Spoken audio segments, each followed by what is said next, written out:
ఇప్పుడే జీ5 app download చేయండి. చూడండి మీ ఫేవరెట్ టీవీ షోస్ ఎప్పుడైనా ఎక్కడైనా. అవును, ఏమన్నావే నువ్వు? ఆద్య కన్నా చారు శ్రీనుడు బాగా చూసుకుంటుందా? ఆద్యను మర్చిపోయేలా చేసి అందరితో శభాష్ అనిపించుకుంటుందా? అలా జరగని రోజున ఈ రోజు వెయ్యాల్సిన శిక్ష ఆ రోజు వెయ్యాలా? అంతే కదా నువ్వు అందే? దాదాపుగా అదే అనుంటాను. ఏమే, నువ్వు అన్నది నీకు గుర్తుండాలంటే, కొరడా దెబ్బలు తినాలని నీకు గుర్తుండాలి అంటే ఇది ఎక్కడే నీ కళ్ళకి కనిపించేలాగా నీ ఎదురుగుండా ఉంటే మంచిదని తీసుకొచ్చానే.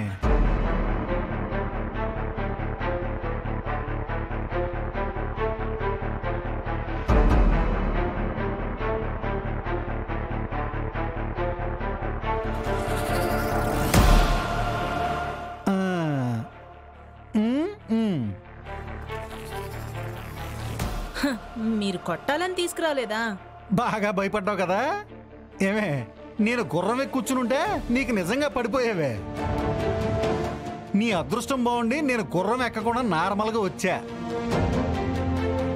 మీ అన్నయ్య చేతిలో నువ్వు ఎలాగో దెబ్బలు తినే రోజు వస్తుంది కదా? ఎందుకు వస్తుంది? నా కోడలు నా మాట నెరవేరుస్తుంది కదా. అబ్బో, కలే అది. నీ కళ అని నీకు అర్థమయ్యే రోజు, ఆ కొరడాతో నీ ఒళ్ళు హోనమయ్యే రోజు దగ్గరలోనే ఉందే. ఆ తర్వాత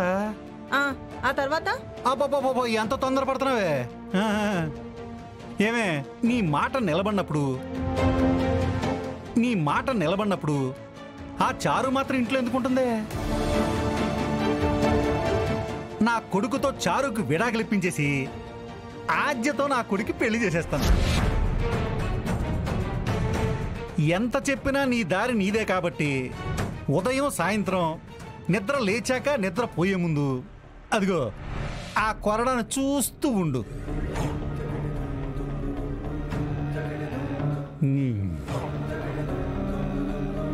అమ్మో, ఈయనొకరు నా ప్రాణానికి పార్వతి. ఎక్కడన్నా భార్య ఒక మాట అంటే దాన్ని నిలబెట్టడానికి అండగా నిలబడతారు. ఈయన్ని చూడు, ఇంకా ఆద్యనే కోడలుగా చేసుకోవాలి అనుకుంటున్నారు. నీకింకా అర్థం కాలేదా వదినా? ఇప్పటికీ వాళ్ళందరికీ ఆద్యనే సీనుకిచ్చి పెళ్లి చేయాలని ఉంది. విన్నావు కదా ఎంత మాట అన్నారో? విడాకులిప్పిస్తారంట. అవకాశం ఇవ్వాలే కాని అన్నంత పని చేసేస్తారు. చారు రాగానే పరిస్థితి అంతా చెప్పి ఎలా అయినా సరే నా మాట నిలబెట్టేలా ప్రవర్తించమని చెప్పాలి. మా చారుకి నీ మాట అంటే వేదం వదినా. నువ్వు చెప్తే కాదంటుందా? అవునవును, నా కోడలికి నేనెంత చెప్తే అంతే. నా మాట నిలబెడుతుంది. ఆద్య కంటే చారునే 100 రెట్లు నయమని అందరితో అనిపిస్తుంది. ఇదిగో, నీ మాటగా నువ్వు చారుకు ఒక మాట చెప్పు.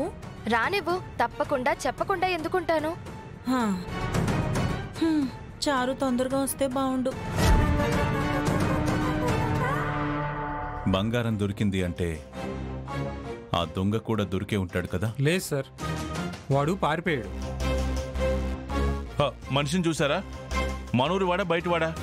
ముసుగేసుకుని ఉండటం వలన మనిషిని ఐడెంటిఫై చేయలేకపోయి పోయిందనుకున్న బంగారాన్ని తెచ్చిచ్చారు. చాలా సంతోషం. ఆ బంగారం పోయాక మా ఆవిడ సరిగ్గా తిండి కూడా తినక సగం అయిపోయింది చూడండి.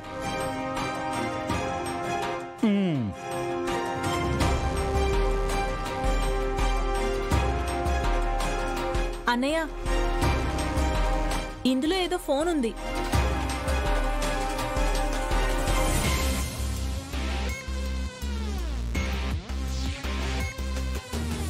అది మా డాడీ ఫోను.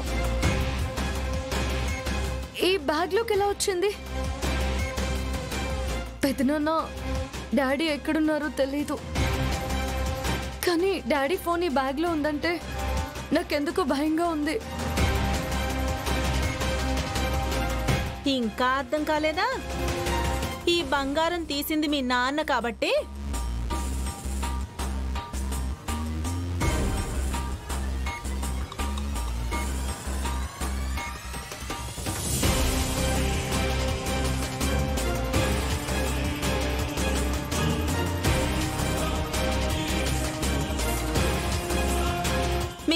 ఫోను ఈ బ్యాగులో దొరికింది. అత్తయ్య, ఏంటి అరుస్తున్నావు? బంగారం పోయింది కాబట్టి మీరు ఊరెళ్ళడానికి వీల్లేదు అన్న తర్వాత మీ నాన్న కనిపించలేదు. చివరికి పెళ్లికి కూడా రాలేదు అంటే అర్థమేంటే? ఈ బంగారంతో మీ నాన్న పారిపోయాడు.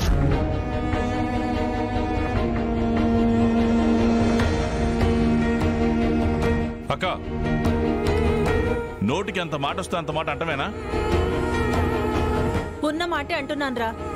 మరి ఈ బ్యాగులోకి వాళ్ళ నాన్న ఫోన్ ఎలా వచ్చింది? మా డాడీకి అంత కర్మ పట్టలేదు. మీరు దయచేసి అలా మాట్లాడకండి అత్తయ్య. కర్మ పట్టకపోతే ఏడే మీ డాడీ?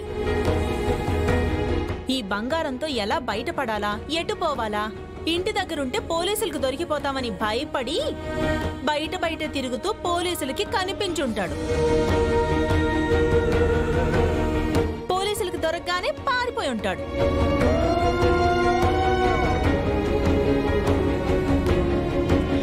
మా డాడీ అలాంటి మనిషి కాదు. ఆయన స్థాయికి అలాంటి పనులు చేయాల్సిన అవసరం లేదు. డాడీ ఏమయ్యారో అని ఆలోచించకుండా ఆయన ఇలా దొంగని చేయడం న్యాయం కాదు అత్తయ్య. పద్మా, నీకు ఆర్జని ఏడిపించడం తప్ప ఏం పనిలేదా?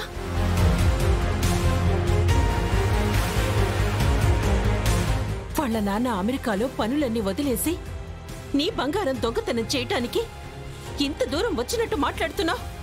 ఎంత దూరం నుంచి వచ్చినా దొంగ బుద్ధి మారుద్దా ఏంటి? పద్మా,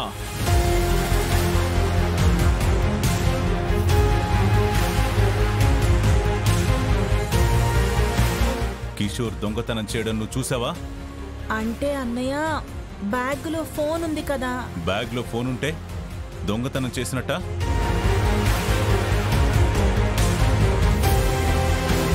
ఒక మాట మాట్లాడే ముందు వెనక ఆలోచించి మాట్లాడాలి.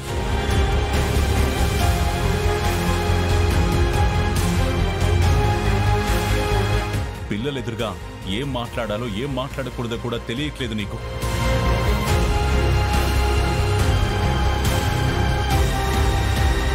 నువ్వన్నట్టు నిజంగా కిషోర్ నగలు దొంగతనం చేసి పారిపోవాలి అనుకుంటే ఆద్యన్ ఎందుకు వదిలేసి వెళ్తాడు? ఆ బంగారం కోసం కూతుర్నిక్కడే వదిలేసి వెళ్ళిపోతాడా?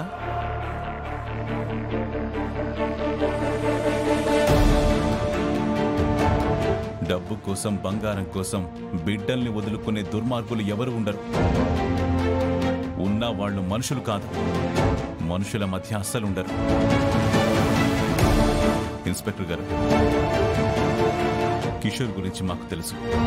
అతను అలాంటి వాడు కాదు.